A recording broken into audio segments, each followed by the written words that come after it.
सरस्वती की आराधना के बाद मैं अति आदर के साथ माननीय बेसिक शिक्षा मंत्री माननीय श्री संदीप सिंह जी से निवेदन करूंगी कि स्वागत उद्बोधन से हमें अनुग्रहित करें।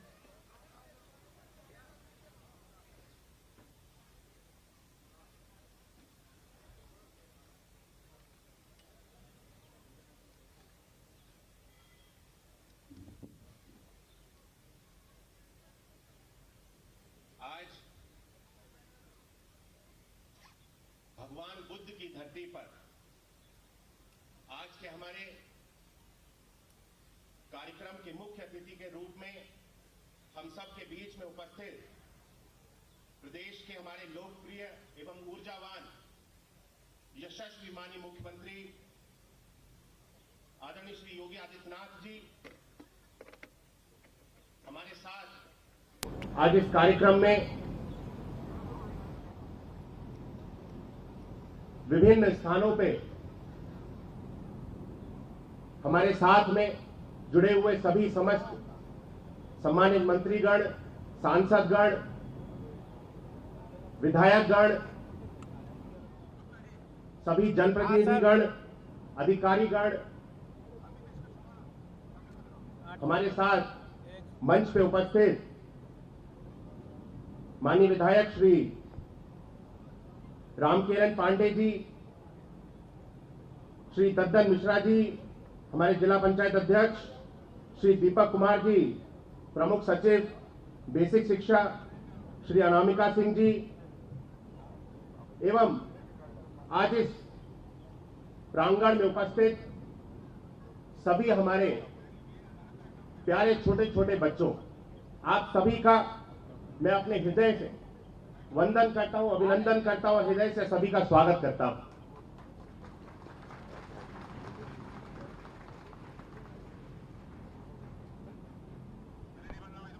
विद्या ददाति विनयम विनयदयति पात्रताम पात्रत्वाद धर्म प्रवृत्ति धन्य धर्म तथा सुखम। अर्थात विद्या यानी ज्ञान से हमें विनम्रता प्राप्त होती है और विनम्रता से हमें योग्यता प्राप्त होती है और योग्यता से हम धन को प्राप्त करते हैं और धन से हम धर्म के कार्य करते हैं जिससे हमको सुख की प्राप्ति होती है। अगर मैं शिक्षा का महत्व की बात करूं तो शिक्षा हमारे जीवन में उतनी ही महत्वपूर्ण है जितना हमारे जीवन में हमारे लिए श्वास लेना। हम अपने जीवन की कल्पना बगैर शिक्षा के नहीं कर सकते। इसीलिए आज हम सभी उत्तर प्रदेश के बच्चे बच्चे तक शिक्षा की मूलभूत सुविधा को पहुंचाने के लिए आज इस अभियान को प्रारंभ कर रहे हैं। माननीय मुख्यमंत्री जी के कर कमलों के द्वारा स्कूल चलो अभियान का आज से लेकर के 4 अप्रैल से लेकर के 30 अप्रैल तक इस अभियान को चलाया जाएगा। इस अभियान के माध्यम से हम सब जितने भी जनप्रतिनिधि हैं, जितने भी शिक्षकगण हैं, सभी गांव-गांव, घर-घर तक जाकर के जितने भी हमारे नौनिहाल इस शिक्षा व्यवस्था से अभी अछूते हैं, इस व्यवस्था से उनको जोड़ने का कार्य करेंगे, क्योंकि हर एक बच्चे का हक है कि उसको बेहतर से बेहतर शिक्षा मिले। और आज हमारी सरकार पिछले 5 वर्ष के कार्यकाल में जहां हमने देखा 2017 से पहले की अगर मैं बात करूं तो उस 5 वर्ष के कार्यकाल में 2012 से 17 तक जो हमारे परिषदीय विद्यालय थे उनमें छात्रों की संख्या में लगातार गिरावट थी। 21 लाख छात्र 5 वर्ष में गिरावट आई। और अगर 2017 से 2022 की मैं बात करूं तो माननीय मुख्यमंत्री जी के नेतृत्व में उनसे प्रेरणा लेते हुए इस विभाग ने बच्चों के लिए बेहतर सुविधा मुहैया कराने का कार्य किया। जहां बच्चे मूलभूत सुविधाओं के अभाव के कारण विद्यालयों को छोड़ रहे थे, वहीं 5 वर्षों में 22 लाख छात्रों ने 2017 से 22 तक हमारे परिषदीय विद्यालयों के माध्यम से शिक्षा व्यवस्था से जुड़ने का कार्य किया। आज जो ग्राफ नीचे की तरफ गिर चला था, इसको हम ऊपर की दिशा में लेकर के जाने की आज हम सब लोग सफल हुए। इसीलिए हम सब एक बार फिर से, जहां 2 वर्ष के कार्यकाल में कोरोना के काल में सभी जितने भी परिषदीय विद्यालय थे, पठन पाठन का कार्य ऑनलाइन शिक्षा के माध्यम से चल रहा था। आज फिर से सभी परिषदीय विद्यालय खुल चुके हैं और इस अभियान के माध्यम से आज हम सब पूरे प्रदेश भर में एक नई ऊर्जा के साथ अपने शिक्षा विभाग को एक नई ऊंचाइयों तक लेकर के जाने के लिए कृत संकल्पित। जैसा कि हम सब जानते हैं कि हमारी सरकार में पिछले 5 वर्षों में हर एक बच्चे तक स्कूल में जूते, मोजे, कॉपी, किताब, बुक्स, हर एक व्यवस्था निःशुल्क मुहैया कराने का कार्य किया गया। डीबीटी के माध्यम से हमारे जितने भी अभिभावक हैं, उनके खाते तक पैसों को पहुंचाने का कार्य किया गया। पूरी पारदर्शिता के साथ आज हमारी सरकार हर एक वर्ग, हर एक समाज के बच्चे तक बेहतर से बेहतर शिक्षा पहुंचाने के लिए कृत संकल्पित। चाहे वह दिव्यांग बच्चों की बात हो,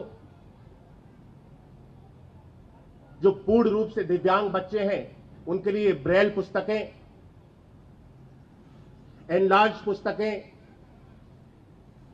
विभिन्न तरह के जितने भी उपकरणों के माध्यम से हमारे जितने भी दिव्यांग बच्चे हैं, उनको लाभान्वित किया जा रहा है।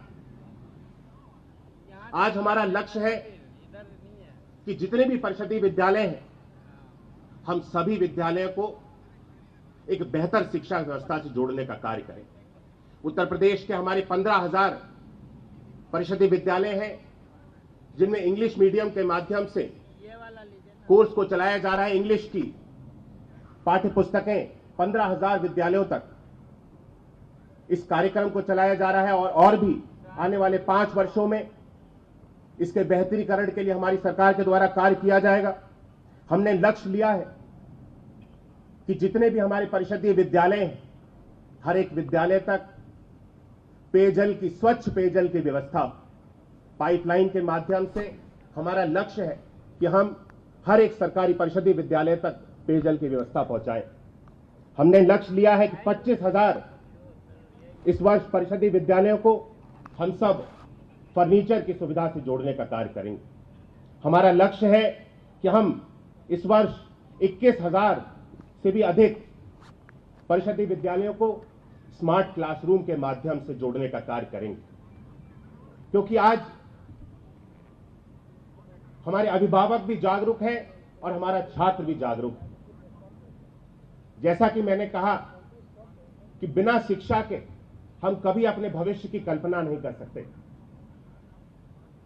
एक शिक्षा ही ऐसा मात्र हमारे पास ज्ञान है तो हम हर एक चीज को अर्जित कर सकते हैं। इसीलिए आज हमारे बेसिक शिक्षा विभाग में, यह विभाग मेरे पास पहले भी था और एक बार फिर से इस विभाग से मुझे जुड़ने का अवसर मिला है। मेरा पूरा प्रयास रहेगा कि जीरो टॉलरेंस नीति, जिसके अंतर्गत हमारी सरकार कार्य करती है, योग्यता के आधार पे हमारे विभाग से लोग जुड़े और बिना किसी भ्रष्टाचार के और बिना किसी भेदभाव के हम अपने विभाग को एक नई ऊंचाइयों तक लेकर के जाने का प्रयास करेंगे। आज हम सब इस कार्यक्रम के माध्यम से यहां पे एकत्रित हुए और यह कार्यक्रम 1 महीने तक चलने वाला है। मेरा सभी से अनुरोध है कि हम सब अगर एक्टिवली इस कार्यक्रम में भाग लेंगे जो हमने इस बार लक्ष्य लिया है, अभी तक हमारे परिषदीय विद्यालयों में लगभग 1,73,00,000 छात्रों को अब तक हम इस अपने बेसिक शिक्षा के सिस्टम से जोड़ पाए और हमने लक्ष्य लिया है कि इस बार इस संख्या को 2 करोड़ से हमको पार लेकर के जाना है। और यह तब संभव होगा जब हम सब मिलकर के इस व्यवस्था के साथ जुड़े, हम सब स्वयं का दायित्व समझें कि हर एक बच्चा शिक्षा व्यवस्था से जुड़े। इसीलिए हम सब आज इस स्कूल चलो अभियान के माध्यम से यहाँ पे इस कार्यक्रम का माननीय मुख्यमंत्री जी के नेतृत्व में उनकी प्रेरणा से प्रारंभ कर रहे हैं। मैं सभी से एक बार पुनः आग्रह करता हूं कि इस कार्यक्रम के सफल बनाने हेतु एक एक व्यक्ति जुड़े। मेरा पूरा प्रयास रहेगा कि हम सब इस बेसिक शिक्षा परिवार के साथ मिलकर के अपनी इस शिक्षा विभाग को, हर एक बच्चे के भविष्य को उज्जवल बनाने में अपनी जी जान को लगा देंगे। एक बार पुनः मैं इस कार्यक्रम में अपने हृदय से हमारे सभी छात्र छात्राओं का, सभी अध्यापक गणों का और माननीय मुख्यमंत्री जी का एक बार पुनः अपने हृदय से स्वागत करता हूं और इन्हीं शब्दों के साथ अपनी वाणी को विराम देता हूं। बहुत बहुत धन्यवाद। बहुत बहुत आभार आपका माननीय। सभी के लिए शिक्षा के साथ साथ बालिकाओं के लिए सुरक्षा अति आवश्यक है। इसी ही महत्ता को ध्यान में रखते हुए कस्तूरबा गांधी बालिका विद्यालय की छात्राएं माननीय मुख्यमंत्री जी के समक्ष आत्मरक्षा प्रशिक्षण की प्रस्तुति और जिम्नास्टिक कला का प्रदर्शन करने के लिए तैयार हैं। आप सभी से निवेदन है कि जोरदार तालियों के माध्यम से इनका उत्साहवर्धन करें। हमको नहीं डराना तुम, कभी ना आजमाना तुम।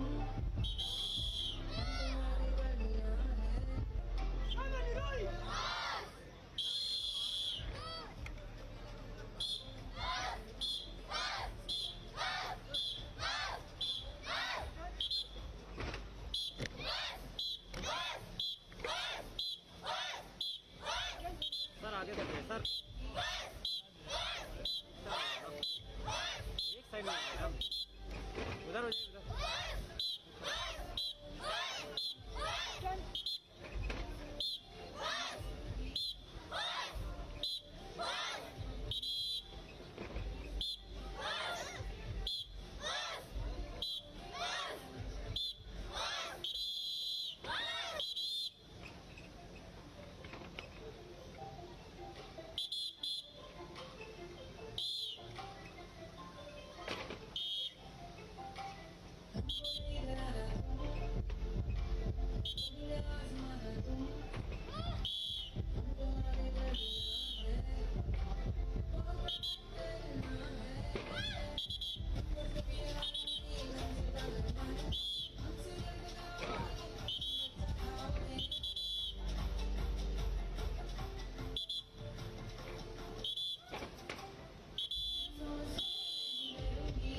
माननीय मुख्यमंत्री जी की प्रेरणा और नेतृत्व से जनपद श्रावस्ती में दिसंबर 2020 से विभिन्न योजनाओं के माध्यम से स्कूलों में स्मार्ट क्लासेस लगाने का कार्यक्रम ऑपरेशन सक्षम यानी कि smartly attended classes for skill honing and advancement module के नाम से प्रक्रियाधीन है। इसी क्रम में जनपद श्रावस्ती द्वारा महत्वाकांक्षी जनपदों की रैंकिंग में देश भर में प्रथम स्थान प्राप्त करने पर 4 करोड़ रुपए की लागत से नीति आयोग द्वारा जनपद में सक्षम फेज 2 को क्रियान्वित करने की स्वीकृति प्रदान की गई है। इसी क्रम में जनपद में इंटरैक्टिव LED युक्त 300 स्मार्ट क्लासेस की स्थापना की जा रही है। मैं बहुत ही आदर के साथ माननीय मुख्यमंत्री जी से निवेदन करूंगी कि कृपया अपने शुभ कर कमलों से बटन दबाकर आज इस स्कूल चलो अभियान 2022 का शुभारंभ करें और आप सभी से निवेदन है कि इन गौरवशाली क्षणों की शोभा अपनी तालियों के माध्यम से बहुगुणित करें।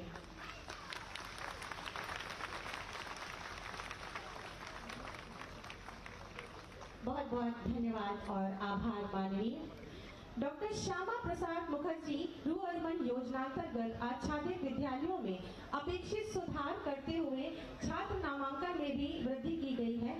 इस कार्य हेतु इन 2 प्रधानाध्यापकों को माननीय मुख्यमंत्री जी के शुभ कर कमलों से सम्मानित किया जा रहा है। मैं बहुत ही आदर के साथ माननीय मुख्यमंत्री जी से निवेदन करूंगी कि हमारी इन 2 प्रधानाध्यापकों को ये LED प्रदान कर हमें अनुग्रहित करें।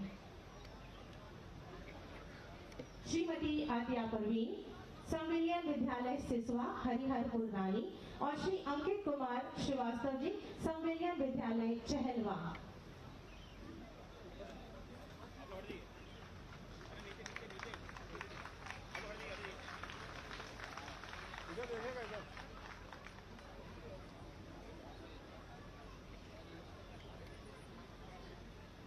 आप सभी अपनी तालियां यूं ही बजाते रहें क्योंकि ये और कदम शिक्षा की ओर।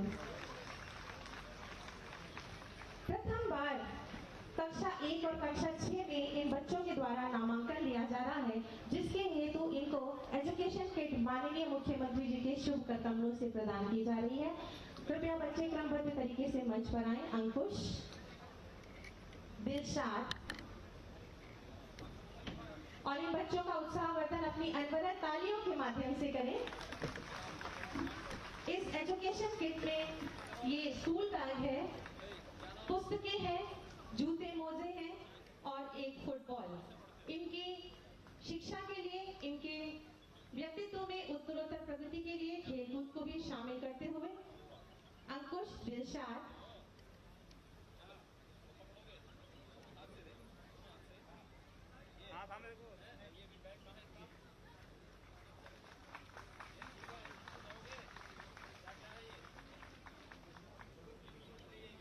दिलशान,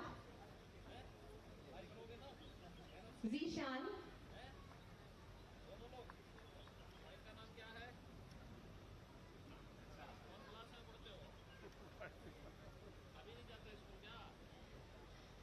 माननीय मुख्यमंत्री जी का अगाध प्रेम इन बच्चों की तरफ, आप सभी की जोरदार तालियों का आशीर्वाद। जीशान,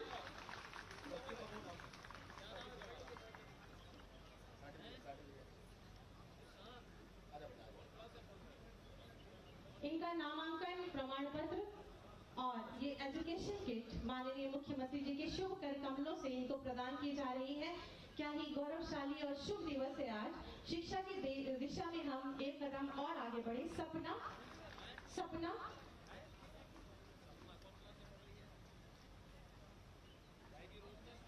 और हर्षिता,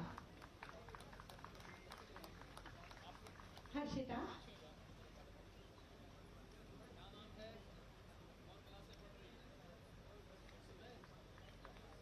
बहुत बहुत धन्यवाद माननीय। दिव्यांग बच्चों की शिक्षा, दिव्यांग बच्चों को शिक्षा की मुख्य धारा से जोड़ने तथा इन बच्चों के माध्यम से और भी बच्चों को शिक्षा की मुख्य धारा से जोड़ने के लिए इनको हियरिंग एड और ब्रेल किट माननीय जी के शुभ कर कमलों से प्रदान किया जाना है। प्रतिभा, खुशी गुप्ता और रिजवान कृपया मंच पर आए। इनके लिए हियरिंग एड और ब्रेल किट इनको माननीय मुख्यमंत्री जी के शुभ कर कमलों से प्रदान की जा रही है। ये दिव्यांग बच्चे जिनको की शिक्षा की मुख्य धारा से जोड़ने के लिए इस उपकरणों की बहुत आवश्यकता है, जो कि आज हमारे प्रदेश के यशस्वी माननीय मुख्यमंत्री जी के कर कमलों से आपको प्रदान किया जा रहा है। खुशी गुप्ता और रिजवान।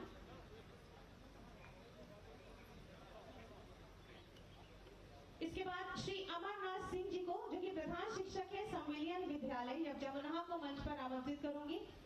श्री अमरनाथ सिंह जी प्रधान शिक्षक संविलियन विद्यालय जमुना में अपने अथक प्रयास से बच्चों के नामांकन में आपने वृद्धि की है और वर्तमान में इनके विद्यालय में 1002 नामांकन है।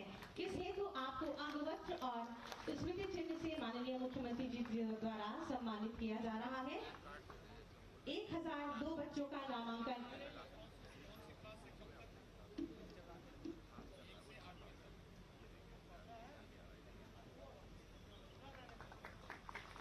आपको बहुत बहुत शुभकामनाएं और बधाई। हमारे ये दो अध्यापक श्री आनंद त्रिपाठी जी, इनके द्वारा प्रयास से विद्यालय में समृद्ध पुस्तकालय का गठन किया गया है, जिसके फलस्वरूप इनके विद्यालय में नामांकन में वृद्धि हुई है तथा बच्चों के लिए रोचक पाठ्य सामग्री भी उपलब्ध हुई है। पुस्तकों का उपहार श्री आनंद त्रिपाठी अगरडीहा गिलौला के लिए और श्री बलराम सिंह जी संविलियन विद्यालय मझौवा सोमाल इकोना के लिए माननीय मुख्यमंत्री जी के शुभ कर कमलों द्वारा। श्री अरविंद कुमार तिवारी जी ग्राम प्रधान जयचंदपुर कटघरा इकोना, आपको मंच पर आमंत्रित करूंगी। इनके द्वारा अपने ग्राम पंचायत जयचंदपुर कटघरा में ऑपरेशन कायाकल्प के अंतर्गत अनेक सराहनीय कार्य संपादित किए गए हैं, जिसके फलस्वरूप यहाँ ग्राम की दशा में अपेक्षाकृत सुधार हुआ है। वहीं विद्यालय 19 पैरामीटर से संतृप्त है। इन्हें माननीय मुख्यमंत्री जी द्वारा सम्मानित किया जा रहा है।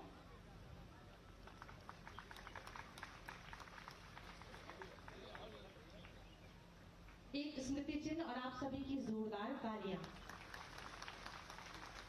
बहुत बहुत आभार और धन्यवाद माननीय।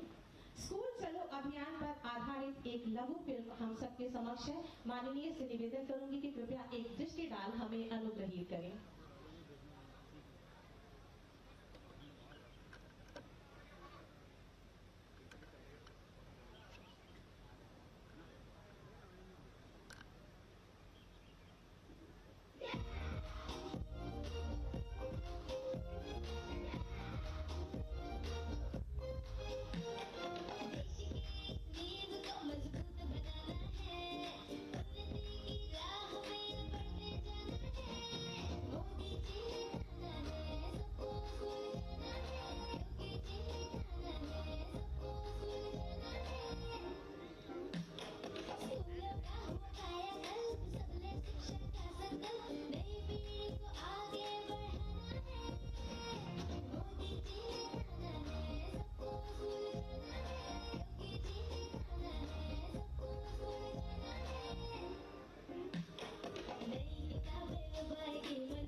शिक्षित हो प्रदेश का हर बच्चा अपना। स्कूल चलो अभियान के अंतर्गत अपनी बेटी और बेटे को स्कूल जरूर भेजें। बहुत बहुत धन्यवाद। हमारे यशस्वी माननीय मुख्यमंत्री जी की स्पष्ट और दूरदर्शी नीति, सकारात्मक सोच और ईमानदारी से परिपूर्ण दमदार कार्यशैली और प्रदेश के प्रत्येक बच्चे और प्रत्येक नागरिक के प्रति अभिभावक का दृष्टिकोण हमारे प्रदेश को एक नई ऊंचाई और ऊर्जा प्रदान कर रहा है। ऐसे ही यशस्वी माननीय मुख्यमंत्री जी से मैं करबद्ध निवेदन करूंगी कि अपने आशीर्वचनों से हमें अभिषेचित करें, हमारा मार्ग प्रशस्त करें। सभी बच्चों से निवेदन, एक बार जोरदार तालियां माननीय मुख्यमंत्री जी के लिए। स्कूल चलो अभियान के आज के इस कार्यक्रम में मंच पर उपस्थित प्रदेश सरकार में मेरे सहयोगी मंत्री बेसिक शिक्षा विभाग के मंत्री श्री संदीप सिंह जी, जिला पंचायत के अध्यक्ष श्री ददन मिश्रा जी, माननीय विधायक श्रावस्ती श्री राम फेरन पांडे जी, प्रमुख सचिव बेसिक शिक्षा श्री दीपक कुमार जी, विद्यालय के और बेसिक शिक्षा विभाग के सभी अधिकारीगण, ग्राम पंचायत के ग्राम प्रधान समेत सभी सम्मानित नागरिकगण, प्रदेश भर से इस कार्यक्रम में जुड़े हुए शासन से सभी मेरे संबंधित मेरे सहयोगी मंत्रीगण, सम्मानित जनप्रतिनिधिगण, अभिभावकगण और प्यारे बच्चों,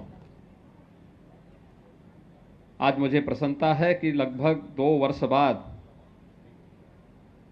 कोरोना जैसी महामारी पर एक प्रकार से प्रभावी अंकुश तात्कालिक दृष्टि से लगाने के बाद हम लोग फिर से स्कूल चलो अभियान के इस कार्यक्रम के साथ जुड़ रहे हैं। मैं इस अवसर पर सभी प्रदेश की अपनी इस भावी पीढ़ी नौनिहाल बच्चों का हृदय से स्वागत करता हूं। उन सब का मैं स्कूल चलो अभियान के अवसर पर हृदय से मैं उनका अभिनंदन भी करता हूं। हम सब ने विगत 2 वर्ष इस सदी की सबसे बड़ी महामारी कोरोना का सामना करते हुए व्यतीत किए। कोरोना में देश के अंदर प्रधानमंत्री मोदी जी के नेतृत्व में जान भी और जहान भी बचाने का भरपूर प्रयास किया गया। हर एक व्यक्ति का जीवन हमारे लिए महत्वपूर्ण है। उसके जीवन को बचाने के लिए फ्री में टेस्ट, फ्री में उपचार और फ्री में वैक्सीन की व्यवस्था भी की गई। समाज के प्रत्येक तबके ने एक बार फिर से इस बात को साबित किया है कि भारत किसी भी संकट के समय अपने नेतृत्व के प्रति अटूट निष्ठा के साथ जब एकजुट होकर के इस लड़ाई को लड़ता है तो उसके परिणाम भी उसी रूप में सामने आते हैं। भारत का कोरोना प्रबंधन प्रधानमंत्री मोदी जी के नेतृत्व में पूरे देश और पूरी दुनिया के अंदर सराहा गया। कारण है क्योंकि पूरा भारत प्रधानमंत्री मोदी जी के नेतृत्व में कार्य कर रहा था और आज उसके परिणाम भी हम सबके सामने हैं। जिन देशों के पास भारत से अच्छा स्वास्थ्य की सुविधाएं हैं वे देश बड़े पैमाने पर मौतों को रोक नहीं पाई कोरोना से, लेकिन भारत सफल रहा। हमारी संवेदना उन सभी परिवारों के प्रति है जिन्होंने अपने परिजनों को, मित्रों को, नाते रिश्तेदारों को खोया है। लेकिन हम लोग एक महामारी का सामना कर रहे हैं और भाइयों बहनों, इस महामारी से जीवन के प्रत्येक क्षेत्र प्रभावित हुआ, लेकिन स्कूली शिक्षा सर्वाधिक प्रभावित हुई। उस सब के बावजूद जब समाज खड़ा हो जाता है, नेतृत्व के साथ मिलकर के इस लड़ाई को लड़ता है, तो उसका परिणाम भी हमारे सामने उसी रूप में देखने को मिलता है। आज हम सब यहां पर फिर से 2 वर्ष के बाद स्कूल चलो अभियान के साथ जुड़ रहे हैं। याद करिए 2020 में, अप्रैल 2020 में इस समय लॉकडाउन था, सारी गतिविधियां बंद थी, पूरी तरह गतिविधियां ठप सी हो गई थीं और ये लगातार अगले 2-3 महीनों तक चलता रहा। लेकिन आज उत्तर प्रदेश जैसे देश के सबसे बड़े राज्य की स्थिति पर हम जब चर्चा करते हैं तो उत्तर प्रदेश 25 करोड़ की आबादी का राज्य और 25 करोड़ की आबादी के राज्य में आज के दिन पर नाम मात्र के कोरोना के एक्टिव केस ही बचे हुए हैं। सारी गतिविधियां खुल चुकी हैं। 30 करोड़ से अधिक वैक्सीन की डोजेस दी जा चुकी हैं। जिन लोगों के काम धंधे प्रभावित हुए, फ्री में राशन की व्यवस्था उनके लिए एक बार नहीं, डबल इंजन की सरकार है, महीने में 2 बार फ्री में राशन की व्यवस्था भी उनके लिए उपलब्ध करवाने की कार्रवाई हो रही है। प्रवासी कामगार और श्रमिकों के लिए रोजगार सृजन की कार्रवाई युद्ध स्तर पर आगे बढ़ रही है। और उन्हीं स्थितियों में कोरोना कालखंड में प्रधानमंत्री मोदी जी के नेतृत्व में तकनीक का भी प्रयोग किया गया। ऑनलाइन एजुकेशन को बढ़ावा देने के लिए कार्य प्रारंभ हुआ। आज प्रदेश सरकार स्नातक प्रास्नातक के सभी छात्र छात्राओं को टैबलेट और स्मार्टफोन वितरण करने की कार्रवाई युद्ध स्तर पर आगे बढ़ा रही है। लेकिन हम सबको शिक्षा की सबसे बेसिक यानी जो सबसे आधारभूत इकाई है बेसिक शिक्षा, इस पर विशेष ध्यान दिए जाने की आवश्यकता है। बहुत सारे बच्चे होंगे जो 2 वर्ष के अंदर स्कूल का मुंह न देखे हों और अब स्कूल जाने में उनको थोड़ा आलस आ रही हो, और इसलिए तय किया गया कि हमें फिर से स्कूल चलो अभियान के कार्यक्रम के साथ हर एक बच्चे को जोड़ना होगा, हर एक परिवार को जोड़ना होगा और कोई बच्चा छूटने न पाए। इसके लिए समाज को एक संकल्प के साथ आगे बढ़ना होगा। भाइयों बहनों, शिक्षा यह एकमात्र साधन है जो प्रत्येक व्यक्ति के जीवन में परिवर्तन का कारक बन सकती है। शिक्षा ही वास्तव में प्रत्येक नागरिक को एक सही दिशा दे सकती है। हर एक व्यक्ति के सर्वांगीण विकास का आधारशिला खड़ी कर सकती है। और याद रखना, जब व्यक्ति सक्षम होगा तो समाज भी सक्षम होगा, और समाज सक्षम होगा तो राष्ट्र स्वयं ही सशक्त होता हुआ दिखाई देगा। और राष्ट्र की आधारभूत सक्षम होने के लिए जिस एक प्रयास की सर्वाधिक आवश्यकता होती है वह है कि हम हर व्यक्ति को, हर बच्चे को शिक्षित करें। ये न केवल हमारा नैतिक दायित्व है बल्कि हमारा ये राष्ट्रीय कर्तव्य भी बनता है कि अपने देश को दुनिया की एक ताकत बनाने के लिए हमें हर एक बच्चे को शिक्षित करना होगा। और शिक्षित करने के लिए आवश्यक है हम उसे स्कूल भेजें, स्कूल लेकर के आए।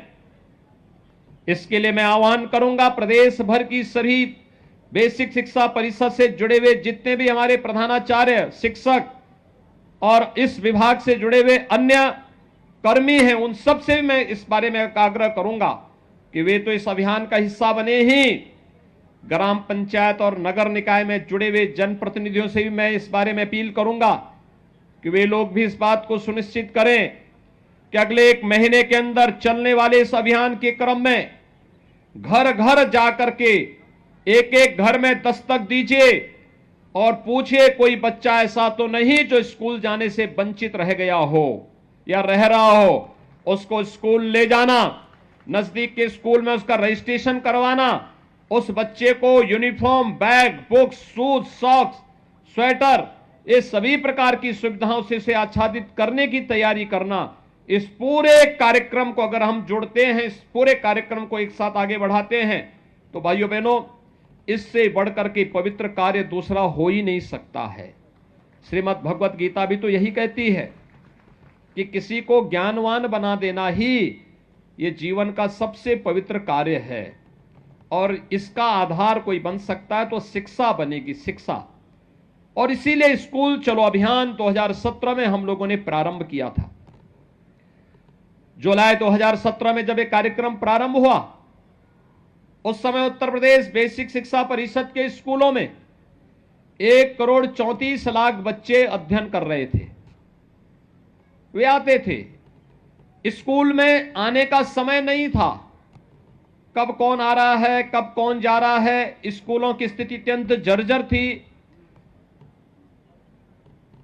पीपल और बरगद के पेड़ भले ही जमीन पे नहीं उगे हों, लेकिन विद्यालय भवनों पर जरूर उगे हुए होते दिखाई देते थे। क्लास की स्थिति खराब थी, पेयजल की व्यवस्था नहीं थी, बालक बालिकाओं के लिए टॉयलेट की व्यवस्था नहीं थी, मिड डे मील की कोई पुरसाहल नहीं था। एक प्रकार की अव्यवस्था और अराजकता का वातावरण देखने को मिलता था। स्कूल आने वालों की संख्या कम, छोड़ने वालों की संख्या ज्यादा दिखाई दे रही थी।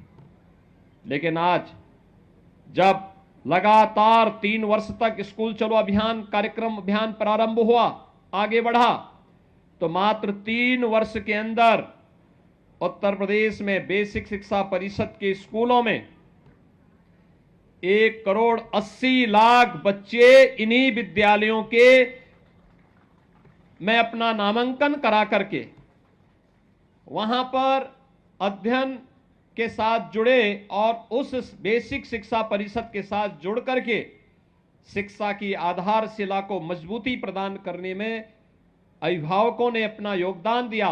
तो बच्चों ने आकर के इन स्कूलों को फिर से एक बार यहां की रौनक को बढ़ाने का काम भी किया।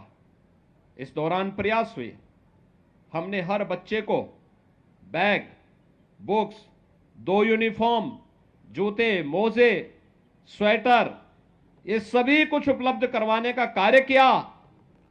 लेकिन साथ ही साथ ऑपरेशन कायाकल्प के माध्यम से हमारे माननीय जनप्रतिनिधियों ने, शिक्षा विभाग के अधिकारियों ने, पुरातन छात्रों ने, समाज के जागरूक नागरिकों ने, सबने मिलकर के एक अभियान प्रारंभ किया। और वह अभियान था जिसमें एक एक विद्यालय गोद लेकर के और उन विद्यालयों में अच्छी फ्लोरिंग बना देना, साफ सफाई की व्यवस्था कर देना, वॉल पेंटिंग की व्यवस्था करना, वहां पर बच्चों के लिए जो भी अन्य रोचक कार्य हो सकते हैं, सेपरेट टॉयलेट की व्यवस्था करना, पेयजल की व्यवस्था करना, वहां पर विद्युत की आपूर्ति हो सके, इसके लिए भी प्रयास प्रारंभ हुए। फर्नीचर देने के कार्य प्रारंभ हुए। मुझे स्वयं जब एक विधायक के रूप में जो विधायक निधि मिली, तो मैंने अपने विधानसभा क्षेत्र में हर विद्यालय में बेसिक शिक्षा परिषद से जुड़े हुए हर विद्यालय में फर्नीचर देने का काम किया, जिससे वहां पर हर बच्चा आकर के स्कूल में फर्नीचर में बैठ सके, कुर्सी मेज में बैठ सके, उस प्रकार की व्यवस्था वहां पर उनके लिए देने का कार्य हुआ। मिड डे मील के स्तर को सुधारने का कार्य हुआ। और देखते ही देखते 1,58,000 जो विद्यालय थे बेसिक शिक्षा परिषद के, इनमें से 90,000 से अधिक विद्यालयों में ये सभी प्रकार की सुविधाओं से इसे आच्छादित करने का कार्य हुआ। आज ये बढ़कर के 1,34,000 तक पहुंच चुकी है। लेकिन अभी भी बहुत सारे विद्यालय हैं जिन्हें ऑपरेशन कायाकल्प के साथ जोड़ना है। और इसलिए मैं आज आपके बीच आया हूं आपसे कहने के लिए। मैं प्रदेश भर के अपने सभी जनप्रतिनिधियों से कहूंगा, माननीय सांसद, माननीय विधायक, विधान परिषद के माननीय सदस्य, जिला पंचायत के अध्यक्ष, ब्लॉक प्रमुख, मेयर, चेयरमैन, पार्षद, ग्राम प्रधान, पुरातन छात्र, शिक्षा विभाग से जुड़े हुए सभी अधिकारी और अन्य सभी जनप्रतिनिधियों से, पार्षदों से, सबसे मैं इस बारे में अपील करूंगा, वे एक एक विद्यालय फिर से गोद लें। जो विद्यालय पिछली बार छूट गए थे, उनमें से एक एक विद्यालय को गोद लेकर के उन्हें ऑपरेशन कायाकल्प के माध्यम से सभी प्रकार की बुनियादी सुविधाओं से उन्हें आच्छादित करते हुए अपने वर्तमान यानी भावी पीढ़ी के वर्तमान को सुधारने की दिशा में हम प्रयास करेंगे, तो वह आपके भविष्य को भी उज्जवल बनाने में अपना योगदान दे पाएगा। और इस दिशा में मैं अपील करूंगा कि एक एक विद्यालय गोद लेकर के इस कार्यक्रम को वे सभी लोग स्कूली शिक्षा के इस पवित्र कार्यक्रम के साथ जुड़े। भाइयों बहनों, हम लोग देश के सबसे बड़े राज्य में बेसिक शिक्षा परिषद में जितने हमारे यहां बच्चे पढ़ रहे हैं, देश के अंदर तमाम राज्यों की उतनी आबादी नहीं है। और दुनिया के अंदर तमाम देशों की भी उतनी आबादी नहीं है, लेकिन हमें अपने प्रदेश के इन बच्चों की प्रतिभा पर गौरव की अनुभूति करनी चाहिए, इन्हें उचित माहौल देना चाहिए। कोई स्मार्ट क्लास लगा सकता है, कोई इन बच्चों के लिए वहां पर फर्नीचर की व्यवस्था में योगदान दे सकता है, कोई लाइब्रेरी को बनाने में योगदान दे सकता है। हमने पाठ्यक्रम में भी आमूलचूल परिवर्तन करने का प्रयास किया। एनसीईआरटी के पाठ्यक्रम को बेसिक शिक्षा में लागू करने, साथ साथ महापुरुषों की जीवनी को भी इसके साथ जोड़ने का कार्य किया। और जब मैंने स्वयं इस आकांक्षात्मक जनपद श्रावस्ती से इस कार्यक्रम का शुभारंभ करने का निर्णय लिया, तो इसके पीछे का कारण भी था। एक आकांक्षात्मक जनपद है और भाइयों बहनों, दूसरा श्रावस्ती भगवान बुद्ध से जुड़ा हुआ एक महत्वपूर्ण जनपद भी है। कहते हैं ज्ञान प्राप्ति के बाद महात्मा बुद्ध ने अपने सर्वाधिक आध्यात्मिक साधना के चातुर्मास इसी जनपद में व्यतीत किए थे। भगवान बुद्ध ने कहा था, अप दीपो भव, यानी अपना दीपक स्वयं बनो और स्वयं ही हमें अपने आप को पहचानने की ताकत अर्जित करनी पड़ेगी। और मैं अपील करूंगा प्रदेश भर के अपने सभी जनप्रतिनिधियों से, उद्योगपतियों से, सुधीजनों से कि वे लोग शिक्षा के प्रचार प्रसार के इस पवित्र अभियान के साथ जुड़ करके ऑपरेशन कायाकल्प में एक एक विद्यालय को गोद लेकर के उसे सभी प्रकार की बुनियादी सुविधाओं से आच्छादित करने के इस कार्यक्रम के साथ जुड़े, जिससे प्रदेश भर के सभी विद्यालयों को और वहां पर अध्ययन कर रहे सभी बच्चों के लिए हम अच्छी सुविधाएं उपलब्ध करवाने में अपना योगदान दे सकें। आज जब सरकार ये सभी प्रकार की सुविधाएं दे रही है, मेरी सभी बेसिक शिक्षा परिषद से जुड़े हुए जितने भी बेसिक शिक्षा अधिकारी हैं या फिर ब्लॉक स्तर पर शिक्षा विभाग के अधिकारी हैं, प्रधानाचार्य हैं, शिक्षक गण हैं, अन्य कर्मी हैं, इन सब से मेरा आग्रह होगा वे अब सुनिश्चित करें, अब जब हम लोग यूनिफॉर्म के पैसे, बैग और बुक्स के पैसे, स्वेटर, जूते, मोजे के पैसे डीबीटी के माध्यम से उन बच्चों के अकाउंट में देने का कार्यक्रम, बच्चों अभिभावकों के अकाउंट में देने का कार्य कर रहे हैं, तो हमारा एक प्रयास होना चाहिए, हम ये सुनिश्चित करें एक समय सीमा के अंदर सभी बच्चों के लिए निर्धारित uniform, bag, books, shoes, socks, sweater, ये जो भी आनी है, अभिभावक इसको खरीदने की कार्रवाई को भी आगे बढ़ा दे। ऐसा ना हो कि पैसा गया और बच्चा बिना यूनिफॉर्म के स्कूल आ रहा है। दूसरा, स्कूल में केवल पठन पाठन के साथ ही अगर हम उस बच्चे को खेल कूद की गतिविधियों के साथ नहीं जोड़ पा रहे हैं, उस बच्चे को किसी रचनात्मक गतिविधि के साथ नहीं जोड़ पा रहे हैं, तो मुझे लगता है इस शिक्षा का एक ही पक्ष फिर हम पूरा कर रहे हैं। उस बच्चे के सर्वांगीण विकास की दिशा में हमें प्रयास करना चाहिए। मैं प्रदेश के अंदर बहुत सारे जनपदों में जाता हूं और जिन भी जनपदों में जाता हूं बेसिक शिक्षा परिषद के स्कूलों में मैं अक्सर जाता हूं, क्योंकि बेसिक शिक्षा की आधारभूत इकाई है। अगर ये शिक्षा मजबूत होगी तो शेष अन्य शिक्षा अपने आप ही मजबूत होती हुई दिखाई देगी।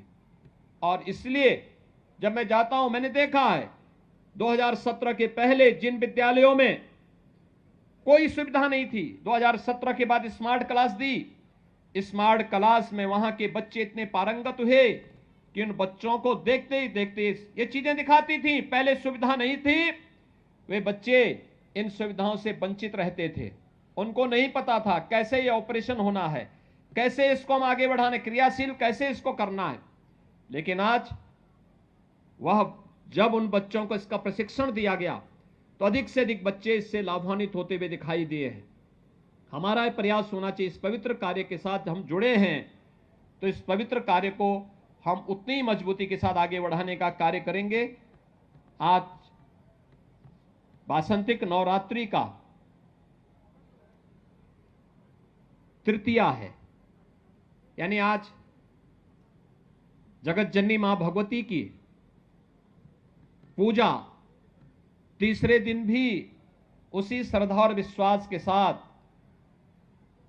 पूरे देश के अंदर इस अनुष्ठान के साथ लोग जुड़ रहे हैं। और आप नवरात्रि के इस पावन आयोजन के अवसर पर स्कूल चलो अभियान के इस कार्यक्रम के साथ जुड़ रहे हैं।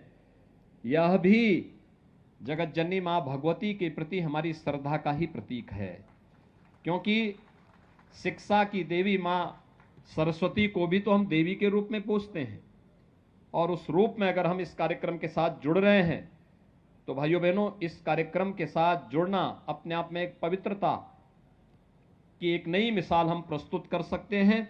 एक बार फिर से स्कूल चलो अभियान के साथ जुड़े हुए प्रदेश भर के सभी जितने भी हमारे स्कूल, बेसिक शिक्षा परिषद के स्कूल हैं, इन सभी को मैं आह्वान करूंगा कि अगले एक माह के अंदर जो आपके सामने लक्ष्य है कि कोई भी बच्चा छूटने न पाए, कोई भी हो, वह स्थायी हो या प्रवासी हो। यहां तक कि अगर कोई कामगार, प्रवासी कामगार और श्रमिक भी यहां पर यूपी में आकर के काम कर रहा है और वह कुछ ही दिन के लिए आया है, 4 महीने 6 महीने के लिए आया है, तो भी हम उसका प्रवेश, उनके बच्चों को प्रवेश जरूर करवा लें। 3 से 5 साल तक के बच्चों को मिनी आंगनबाड़ी में प्री प्राइमरी के रूप में से आगे बढ़ाने की कार्रवाई हमें आगे बढ़ा देनी चाहिए।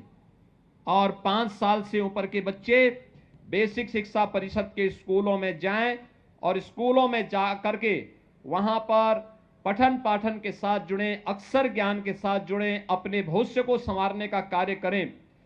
उन बच्चों के लिए उस प्रकार का माहौल देना, ये बेसिक शिक्षा परिषद के अधिकारियों के साथ साथ पूरा विभाग इसके साथ जुड़े और पूरा समाज उनके सहयोग के लिए अगर खड़ा होगा तो देखते ही देखते बेसिक शिक्षा परिषद की पूरी कायाकल्प होती हुई दिखाई देगी। एक कायाकल्प केवल बेसिक शिक्षा की नहीं होगी, पूरी शिक्षा व्यवस्था की होगी, और इससे होने वाले जो एक व्यापक परिवर्तन होंगे, इसका लाभ समाज और पूरे देश को लंबे समय तक प्राप्त होता रहेगा। आज के इस अवसर पर एक बार फिर से हर बच्चे को स्कूल भेजना है, यह संकल्प हमारा होना चाहिए। कोई बच्चा छूटने न पाए, यह संकल्प हमारा होना चाहिए। दूसरा, ऑपरेशन कायाकल्प में हर जनप्रतिनिधि एक एक विद्यालय गोद लेकर के इस पवित्र कार्य के साथ जुड़े, जिसमें उस विद्यालय, जो बचे हुए विद्यालय हैं, उन विद्यालयों में भी हम बुनियादी सुविधाएं उपलब्ध करवा सकें। उनकी फ्लोरिंग को ठीक करना, बालक बालिकाओं के लिए टॉयलेट बनाने की कार्रवाई अलग करना, बनाना, पेयजल की व्यवस्था उपलब्ध कराना, फर्नीचर की व्यवस्था, स्मार्ट क्लास, लाइब्रेरी और अन्य बुनियादी सुविधाएं भी हम वहां उपलब्ध करवाने का कार्य करें। सोलर पैनल की व्यवस्था हो, ये सभी चीजें अगर हम वहां उपलब्ध करवाते हैं तो आप देखेंगे कि बहुत जल्दी सभी विद्यालय न केवल उसके साथ आगे बढ़ेंगे बल्कि बेसिक शिक्षा परिषद का पूरा कायाकल्प होता हुआ दिखाई देगा, और यह लोगों के लिए व्यापक परिवर्तन का कारक बनेगा, जो प्रदेश के विकास को एक द्रुत गति से आगे बढ़ाने में सहायक होगा। और साथ साथ मेरा आह्वान होगा कि जो भी ये कार्यक्रम चल रहे हैं, इन कार्यक्रमों की नियमित समीक्षा, प्रधानाचार्य प्रतिदिन इसकी समीक्षा करे, कौन बच्चे आ रहे हैं, कौन नहीं आ रहे हैं। उन बच्चों की रिपोर्ट कार्ड से साल में कम से कम 3 से 4 बार अभिभावकों के साथ बैठक करना, उनके साथ संगोष्ठी करना, उनके साथ बैठक करना, 4 बार कम से कम उनके साथ बैठे। हर तीसरे महीने अभिभावकों के साथ एक बैठक जरूर हो। यह विद्यालय का जो समय है उसके बाद या उससे पहले आप करें, या रविवार के दिन करें। कक्षा का जो टीचर है, कम से कम कक्षाध्यापक सप्ताह में एक बार जिस ग्राम पंचायत में उन बच्चों को पढ़ा रहा है, उस ग्राम पंचायत में जाकर के एक एक अभिभावक के साथ जरूर बातचीत करें, बच्चे के बारे में सकारात्मक रूप से उसे आगे बढ़ाने के लिए प्रेरित करें, अभिभावक को प्रेरित और प्रोत्साहित करें। ये क्रम अगर आगे बढ़ेगा, आप देखेंगे कि आपको इसका यश भी प्राप्त होगा, और आप यह न केवल बेसिक शिक्षा परिषद की प्रगति का आधार बनेगा बल्कि आपके जीवन को भी यशस्वी बनाने में इसकी बड़ी भूमिका होगी। एक बार फिर से नियमित समीक्षा इस बात की भी कि डीबीटी के माध्यम से जिन बच्चों के अभिभावकों के अकाउंट में पैसा चला गया है उसकी सूची लेकर के यह सुनिश्चित करना कि उन बच्चों के लिए यूनिफॉर्म समय पे बन जाए, बच्चे अपने निर्धारित यूनिफॉर्म में स्कूल आए, बैग बुक्स है, जूते मोजे हैं, सर्दियों में स्वेटर है, ये सभी उन बच्चों को उपलब्ध हो और समयबद्ध ढंग से इस कार्यक्रम को हम आगे बढ़ा सकेंगे। एक बार फिर से यहां पर बेसिक शिक्षा विभाग को अंतर विभागीय समन्वय के साथ आगे बढ़ने की कार्रवाई को और तेजी से आगे बढ़ाना होगा, जिसमें ग्राम्य विकास, पंचायती राज, नगर विकास, बाल विकास और पुष्टाहार, इन सभी विभागों को आगे बढ़ाना, एक साथ जोड़ना। यह अंतर विभागीय समन्वय में बड़ी ताकत है। हमारा प्रयास होना चाहिए हर विद्यालय के पास अपना खेल का मैदान हो, हर विद्यालय के पास अपनी रचनात्मक गतिविधि को आगे बढ़ाने के लिए उचित माहौल हो, हर विद्यालय के पास पेयजल की पेयजल की अपनी सुविधा हो, हर विद्यालय के पास अच्छा पाठ्यक्रम हो और समय समय पर शिक्षकों के रिफ्रेशर कोर्स भी होते रहें। समय के अनुरूप हम अपने आप को ढाल सकें, तकनीक से हम आच्छादित हो सकें। हमने प्रेरणा ऐप और दीक्षा ऐप बनाया था, उस ऐप के साथ जुड़ करके तकनीक का अधिकाधिक उपयोग करना। अगर भविष्य में कभी कोरोना जैसी कोई महामारी आती है तो उस समय भी हमारे स्कूली बच्चे कहीं भी शिक्षा से वंचित न होने पाए, ऑनलाइन एजुकेशन के लिए हम उनको तैयार कर सकें, हमारी स्मार्ट क्लासेस तैयार रहें, हम उनके स्मार्टफोन पर या उनके अभिभावक के उनके घर में जो एलईडी होगा या उनके घर में जो टेलीविजन होगा उसके माध्यम से इस पाठ्यक्रम को घर घर तक पहुंचाने का कार्य कर सकें। हमें तकनीक को इतनी विकसित करनी होगी, इस दिशा में आगे बढ़ाने की आवश्यकता है। और मेरा विश्वास है एक बार अगर सामूहिक रूप से हम सब मिलकर के इस कार्यक्रम के साथ जुड़ जाएंगे, कोई कारण नहीं कि कार्य संभव न हो, हर कार्य संभव हो सकता है। उत्तर प्रदेश जैसे राज्य में इसको और भी मजबूती के साथ आगे बढ़ाया जा सकता है।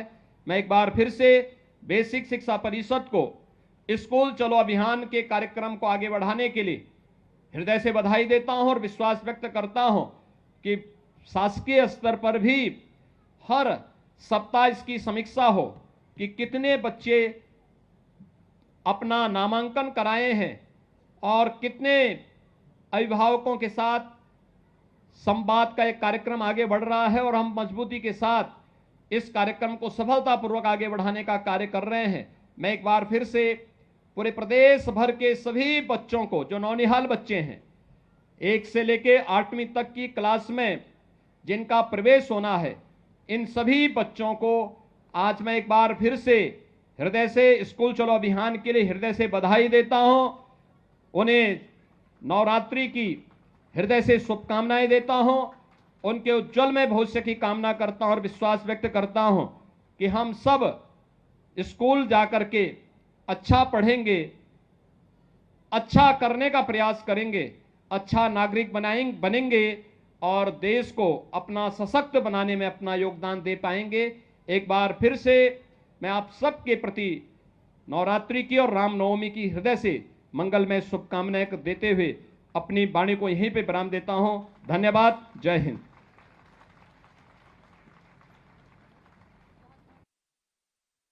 बहुत बहुत धन्यवाद और आभार माननीय मुख्यमंत्री जी आपके प्रेरणादायी उद्बोधन के लिए। मैं निवेदन करूंगी जिलाधिकारी महोदया श्रीमती नेहा प्रकाश जी से कि माननीय मुख्यमंत्री जी को ये स्मृति चिन्ह प्रदान कर आपका आभार व्यक्त करें और आपका सम्मान करें। आप सभी से निवेदन है कि इन क्षणों की शोभा अपनी तालियों के माध्यम से और बढ़ाएं। धन्यवाद।